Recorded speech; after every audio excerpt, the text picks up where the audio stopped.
Assalamualaikum warahmatullahi wabarakatuh. Selamat datang kembali di channel Kerampat Horor.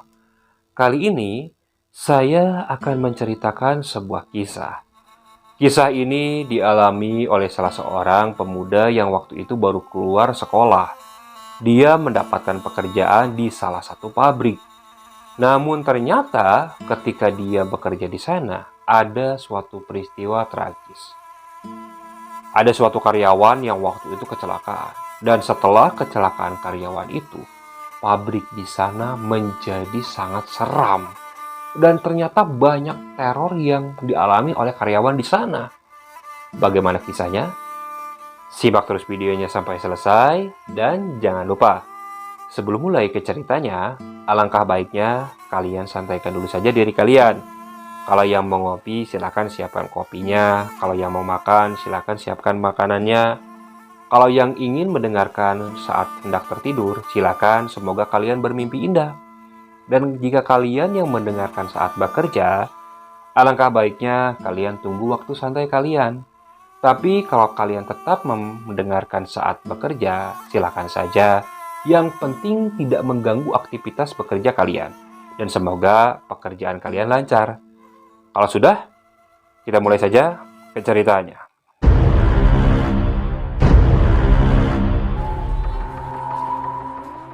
Peristiwa ini terjadi pada tahun 2008, di mana waktu itu aku baru lulus sekolah SMK.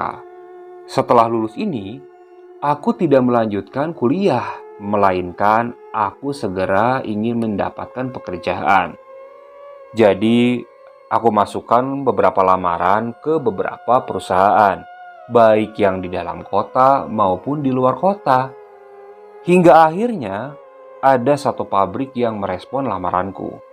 Bergegas, aku langsung berangkat ke pabrik tersebut. Singkat cerita, setelah mengikuti tes, akhirnya aku diterima bekerja di pabrik itu. Pabrik itu berada di luar kota. Namun, pabrik itu menyediakan mes. Jadi, aku tidak terlalu pusing untuk mencari kosan. Singkat cerita, akhirnya aku mulai bekerja di pabrik ini. Selama 2 bulan aku bekerja di sini, aku mendapatkan bagian yang tidak shift atau non-shift. Namun, ketika menginjak 2 bulan, ternyata aku harus dipindahkan ke bagian yang berbeda. Dan di bagian yang kutempati ini, ternyata menggunakan 2 shift, shift pagi dan shift malam. Dan ternyata pas hari pertama itu, aku mendapatkan shift malam. Dan saat ke bagian shift malam ini, semuanya serasa berubah. Pada waktu itu, aku sedang bekerja seperti biasa. Kulihat jam menunjukkan pukul 1 dini hari. Dan tiba-tiba, kami semua mendengar teriakan. Waktu itu kami langsung menoleh ke sumber suara. Dan saat menoleh, beberapa temanku yang berada berdekatan posisinya denganku, dia langsung berlarian ke arah sumber suara. Aku pun mengikuti mereka. Dan setelah dekat, ternyata terdengar bahwa mereka memberitahukan ada suatu kecelakaan. Aku waktu itu penasaran dan ingin melihat di mana lokasi kecelakaan tersebut dan siapa korbannya. Aku pun mengikuti beberapa orang menuju lokasi kejadian.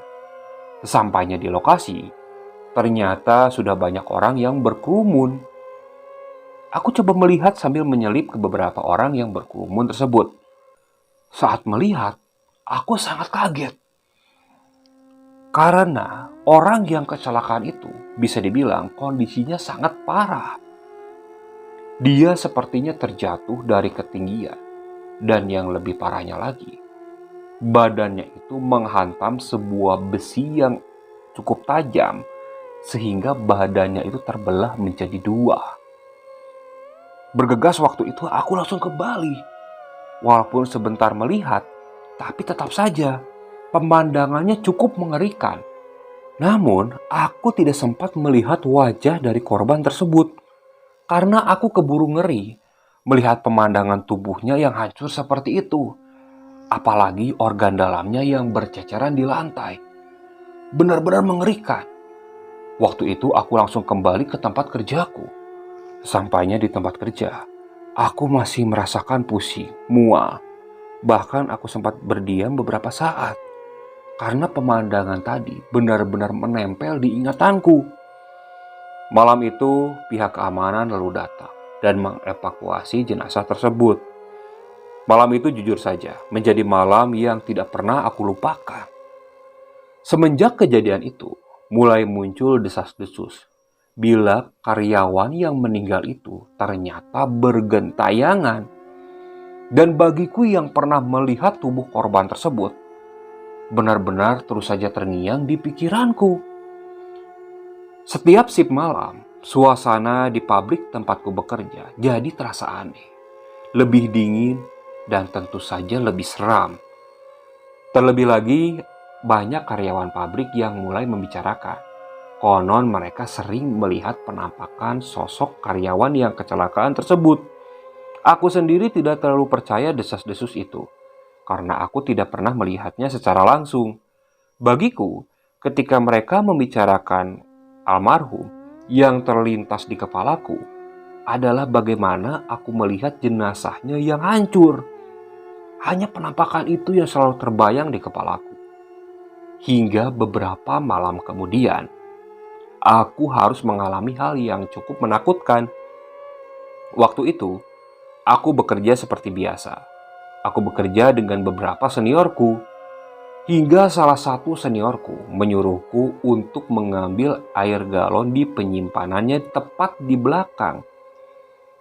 Di gedung tempatku bekerja, ada sebuah galon air yang memang dipersiapkan untuk karyawan minum. Masalahnya, yang minum air ini tidak cuma satu atau dua orang saja, melainkan puluhan. Jadi, ketika air galon ini habis, kami harus bergantian mengisi ulang. Dan kebetulan waktu itu giliranku. Maka bersiaplah aku mengambil air itu ke belakang tempat di penyimpanan galon tersebut. Penyimpanan galon itu bersebelahan dengan toilet pria. Aku mulai mendorong gerobak untuk membawa galon dan kulihat jam menunjukkan pukul 1 dini hari. Aku tidak pernah berpikir macam-macam, karena hal ini sudah menjadi kebiasaanku setiap malam saat menjalani shift malam. Pikiranku waktu itu memang biasa saja. Namun, saat sudah melewati beberapa bagian, di situ perasaanku mulai merasakan sesuatu yang tidak enak. Seperti ada yang mengganjal. Tapi aku coba berpikir positif. Akhirnya aku tiba di tempat penyimpanan galon tersebut. Tempat penyimpanan galon itu berdekatan dengan tempat yang biasa digunakan oleh karyawan nongkrong ketika siang hari. Jarak ke tempat nongkrong itu sekitar 100 meteran. Namun dari tempat penyimpanan galon itu terlihat. Bergegas waktu itu, aku mulai mengangkat galon yang berisi air dan disimpan ke roda itu. Saat 2 buah galon aku simpan, di situ aku seperti merasakan ada yang memperhatikanku. Awalnya, aku biarkan saja. Namun lama-kelamaan, aku mulai merasakan tengkukku merinding. Aku lalu memperhatikan sekitar. Dan saat aku melihat ke tempat nongkrong yang biasa digunakan oleh karyawan itu, aku melihat ada sesosok orang yang sepertinya melihat ke arahku. Namun karena tempat itu minim pencahayaan, jadi aku tidak bisa melihat jelas sosok itu. Hanya bayangan hitam saja yang terlihat. Aku waktu itu coba tenangkan diri karena pikirku ada orang di sana. Bergegas aku mengambil beberapa galon lagi. Hingga akhirnya roda yang kubawa telah penuh dengan galon yang berisi air. Bergegas waktu itu aku hendak kembali ke tempat kerjaku. Dan saat hendak kembali sambil mendorong roda, aku melihat ke arah sosok yang menatapku itu. Dan tiba-tiba sosok itu kulihat berjalan mendekat ke arahku. Bergegas waktu itu aku langsung lari ketakutan. Bagaimana tidak aku ketakutan? Karena sosok tersebut berjalannya cukup aneh. Dia seperti badannya gerakannya naik turun. Seakan badan atasnya tuh hendak lepas ke bawah dan tangannya seperti menahan bagian atasnya itu. Benar-benar menakutkan. Aku waktu itu langsung bilang kejadian tersebut ke seniorku. Seniorku lalu mengantarkanku untuk melihat ke tempat kejadian. Namun ternyata sosok tersebut sudah tidak ada. Bergegas waktu itu aku ditemani oleh seniorku langsung mendorong roda yang berisi air galon itu. Sesampainya di sana, beberapa senior lalu mendekat ke arahku. Aku pun menceritakan kejadian yang kualami tadi. Dan ternyata karyawan yang lain tidak membantah. Beberapa karyawan itu bilang, konon penampakan sosok karyawan yang meninggal itu seperti itu. Berjalannya gerakannya naik turun. Dan tangannya seperti menahan bagian tubuh atasnya. Seakan bagian tubuh atasnya itu kalau dilepaskan oleh tangannya akan copot. Jadi benar-benar mengerikan. Dan semenjak malam itu, aku langsung percaya bahwa ada sosok yang menyerupai karyawan yang kecelakaan tersebut. Beberapa hari kemudian, ada salah satu temanku yang dulu satu bagian denganku ketika non-shift. Dan kini dia ditempatkan denganku juga di lane yang sama. Dia langsung menempati shift malam. Dan saat kebagian shift malam pertama ini, dia mengalami hal yang seram. Saat azan maghrib berkumandang waktu itu, orang-orang yang hendak sholat langsung pergi ke musola. Sedangkan sebagian lagi langsung pergi ke kantin. Namun dia pergi ke tempat yang biasa digunakan oleh karyawan ngerokok, yaitu di dekat tempat penyimpanan galon atau di mana tempat aku melihat penampakan itu. Di sana dia mulai menyalakan sebatang rokok.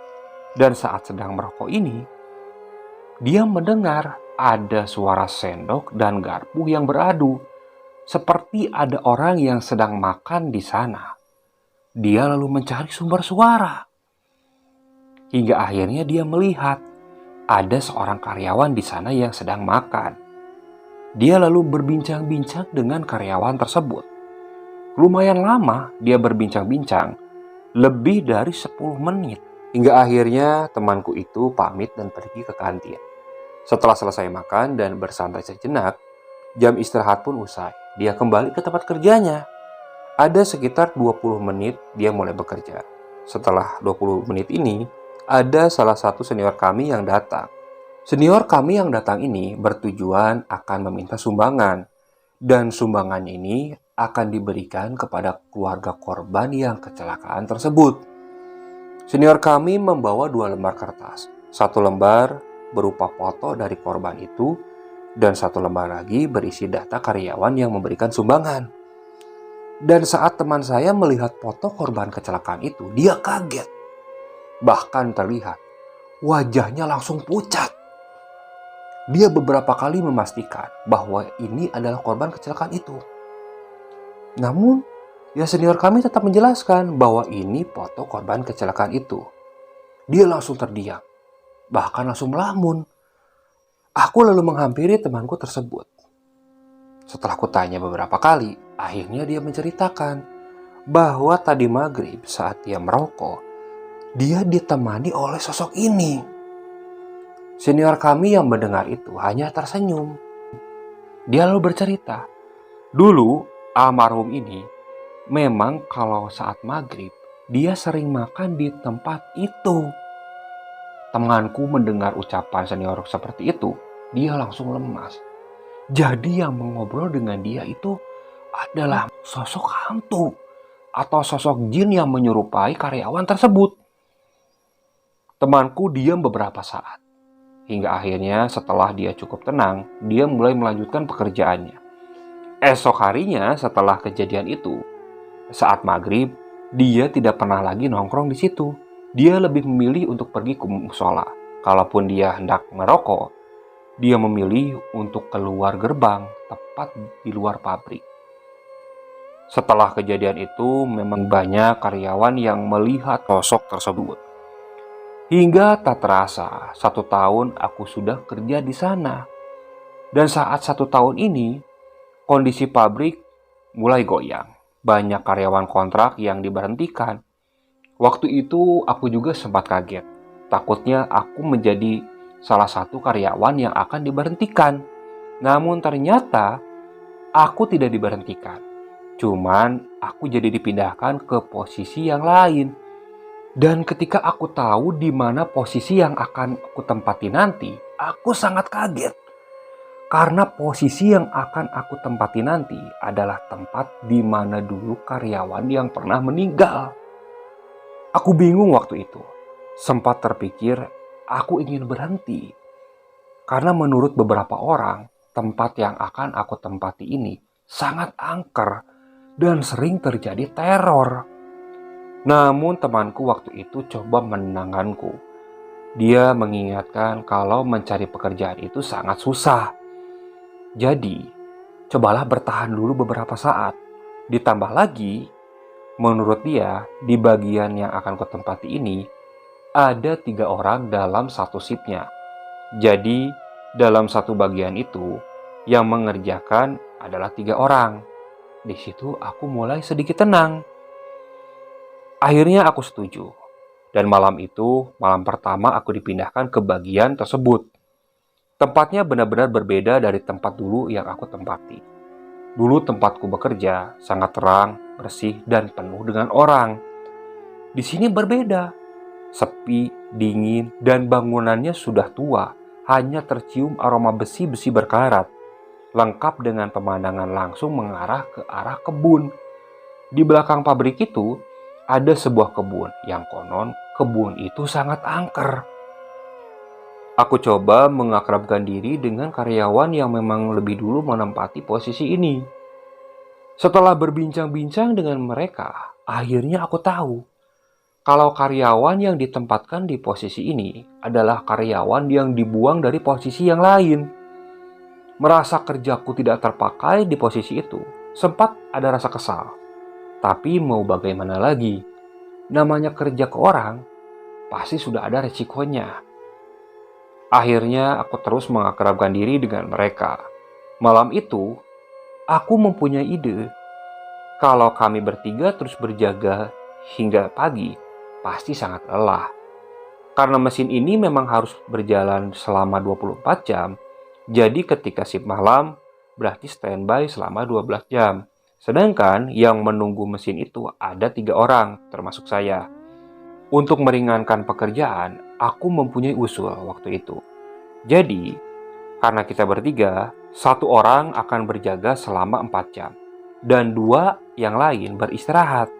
Dan begitu seterusnya, setelah 4 jam, giliran yang lain berjaga, yang tadinya berjaga beristirahat. Hingga sampai shift siang datang. Esok malamnya, ide yang kuusulkan itu mulai kita terapkan. Karena waktu itu aku masih baru, jadi aku menempati posisi terakhir. Kedua seniorku menempati posisi pertama dan kedua. Jadi aku akan berjaga di akhir. Dan saat aku berjaga ini, aku melihat kedua temanku sudah beristirahat. Aku hanya diam waktu itu. Walaupun memang sangat jenuh. Karena pada tahun tersebut belum ada HP Android seperti sekarang. Karena merasa jenuh, aku mulai berjalan mengelilingi mesin tersebut, berharap rasa jenuh dan ngantukku hilang.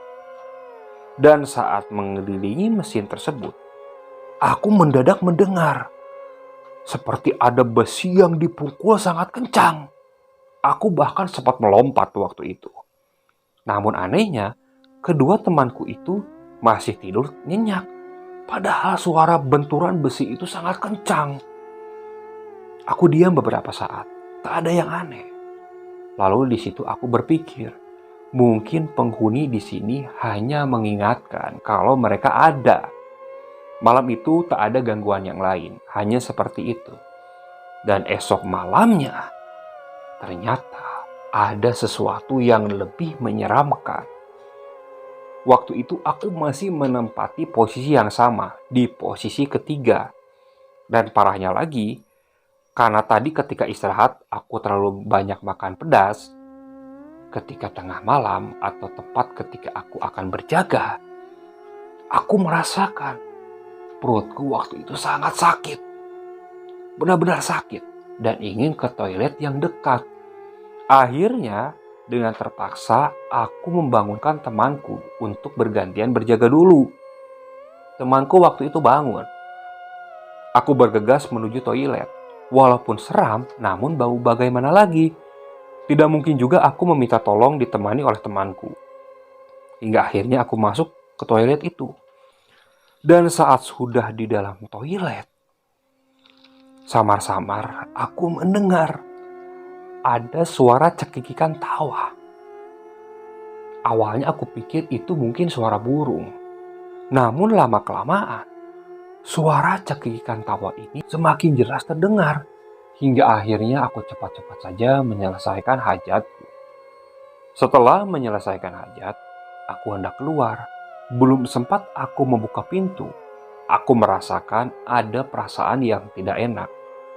Perasaan ini hampir sama ketika aku melihat sosok yang menyerupai karyawan itu. Namun mau bagaimana lagi? Tidak mungkin juga aku terus saja berdiam di dalam WC. Akhirnya, aku mulai membuka pintu WC tersebut dan keluar. Baru saja 3 langkah aku meninggalkan WC tersebut. Mendadak, di arah belakangku, aku mendengar suara cekikikan tawa. Dan suara ini benar-benar jelas. Dengan refleks, aku menoleh. Dan saat aku menoleh, tampak di pintu WC tersebut sudah berdiri sosok wanita dengan leher yang hampir patah. Dan yang lebih menakutkannya, wajah dari wanita itu hancur penuh darah. Bahkan bola matanya satu bergantung sampai ke pipinya. Di situ aku langsung benar-benar lemas. Aku tidak berani lagi untuk melihatnya. Hingga akhirnya aku langsung tak sadarkan diri. Aku dibangunkan ketika esok hari. Teman-temanku waktu itu tidak ngeh karena aku pingsan. Ditambah lagi, salah satu temanku yang sudah berjaga, dia tidur sangat pulas dan susah dibangunkan. Jadi mesin itu tidak bisa ditinggalkan. Sedangkan aku waktu itu ditemukan oleh security yang berpatroli. Setelah ditemukan, aku menceritakan apa yang kualami. Aku juga menceritakan kepada teman-temanku yang berjaga waktu itu. Teman-temanku waktu itu meminta maaf karena memang tidak mengetahui kondisiku yang pingsan di sana. Hingga akhirnya besok malamnya mereka bergantian. Jadi aku menempati posisi pertama waktu itu. Aku sangat senang karena aku tidak perlu berjaga ketika malam. Dan saat mulai aku menempati si pertama ini, aku sangat bersemangat kan karena waktu itu masih tidak terlalu malam. Hingga akhirnya giliran berjaga pun berganti dengan temanku. Aku langsung istirahat. Namun parahnya, tidak seperti malam-malam sebelumnya. Kini malah aku susah untuk tertidur. Beberapa kali aku hanya berguling ke kanan dan kiri.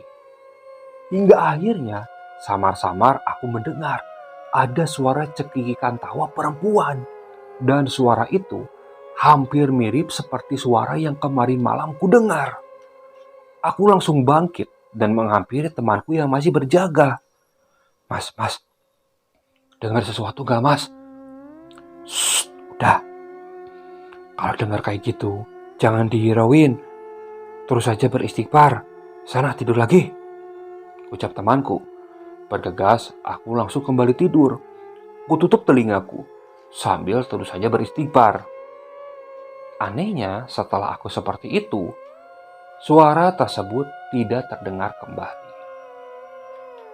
Hingga akhirnya malam itu aku lewati dengan nyaman. Tak terasa, sudah 4 bulan aku menempati posisi ini. Waktu itu aku mulai beradaptasi dengan lingkungannya. Teror tawa seperti itu bagiku sudah dianggap seperti sambutan biasa saja.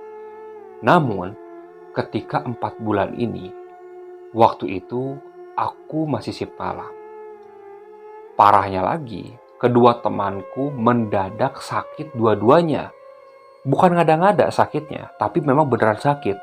Yang satu memang sedang tipes dan yang satu lagi, dia saat perjalanan menuju pabrik kecelakaan. Mau tidak mau dia harus dirawat.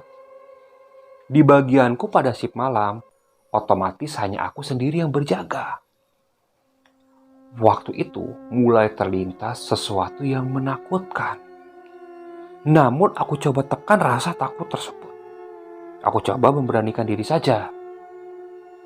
Waktu itu pada pukul 10:30 malam. Aku masih berjaga mesin seperti biasanya. Samar-samar aku mulai mendengar suara tawa perempuan. Namun itu sudah aku abaikan. Dan saat menginjak pukul 11 malam, di situ aku mulai merasakan ada gangguan yang aneh. Aku mulai mencium ada aroma bau anyir darah. Aroma ini benar-benar menyengat.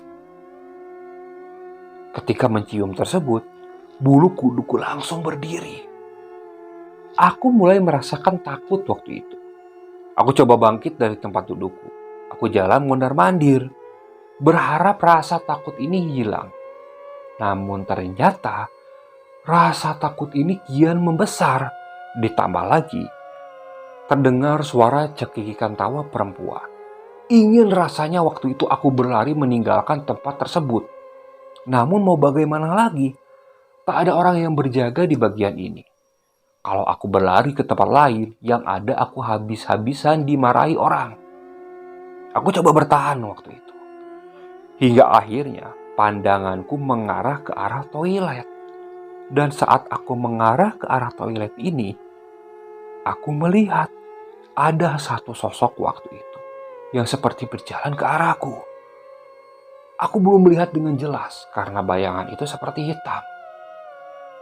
Namun dari jalannya aku mulai ngeh. Sosok ini hampir mirip seperti yang aku lihat ketika aku mengambil galon. Badan atasnya ditahan oleh tangan dan dia berjalan seperti badan atasnya hendak terjatuh. Di situ aku langsung benar-benar lemas. Aku waktu itu ingin berlari, tapi anehnya kedua kakiku tidak bisa digerakkan. Seakan kakiku ini terpaku di lantai. Dan yang parahnya lagi, mataku pun tidak bisa ditutupkan. Seakan aku dipaksa untuk melihat penampakan itu.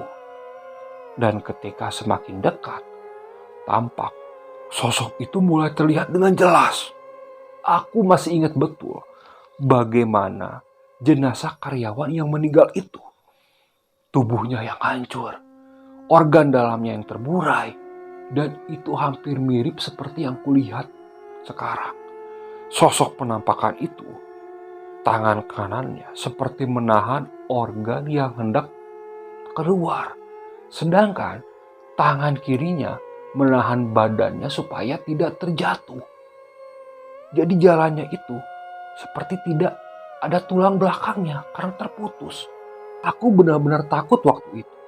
Sempat aku berdoa, namun karena ketakutanku sudah cukup besar, akhirnya kalimat doa yang aku bacakan ini tidak karuan. Sosok itu mulai semakin dekat.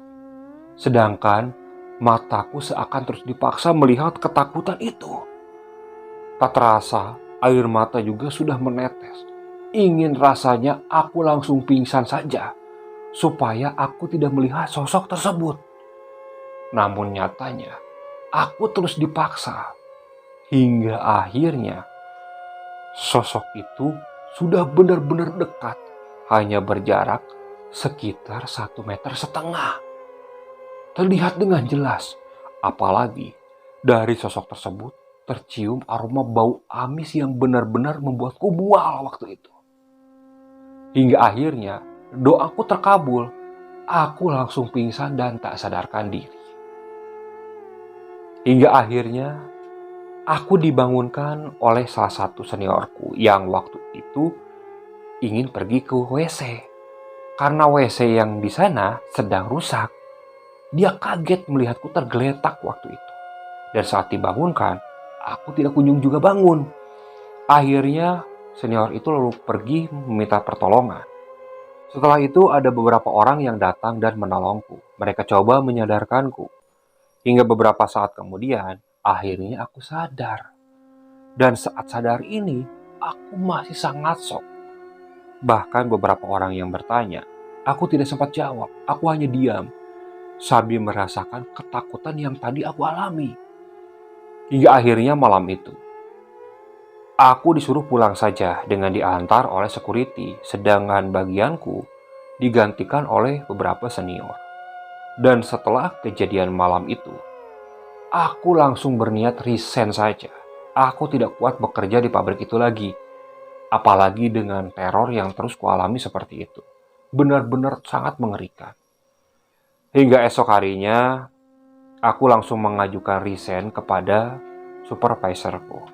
Awalnya mereka menahan, apalagi waktu itu aku belum lama memperpanjang kontrak. Namun mau bagaimana lagi?